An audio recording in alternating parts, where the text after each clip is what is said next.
Sans mauvais jeu de mots, le projet d'éolienne du budget avait le vent en poupe et pourtant, il est abandonné.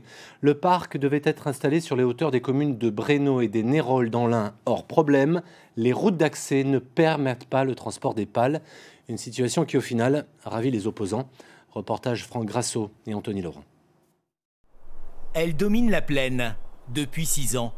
Les premières éoliennes du département de l'Ain sont à présent inscrites dans le paysage.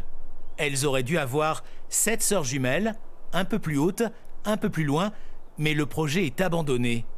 Ainsi en a décidé le producteur d'électricité, joint par téléphone.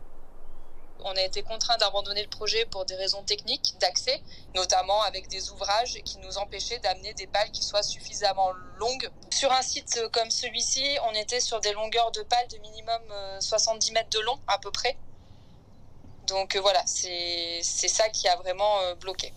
2 communes étaient concernées. Ici, on accuse le coup. Pas forcément emballé à l'origine par les éoliennes, le maire de Brénod s'était fait à l'idée. D'autant que son village avait à y gagner en termes de location de terrain et de fiscalité. C'était une opportunité qu'on ne pouvait pas se permettre d'écarter d'un revers de bras en disant non, on n'en veut pas, on ne peut pas entendre parler de ça. On étudie, on voit si c'est possible. Ceci dit, je peux quand même vous affirmer qu'on pouvait multiplier par 4 la capacité d'autofinancement de la commune. Les pylônes prévus auraient dû approcher les 250 mètres pour assurer une bonne prise au vent et être efficaces.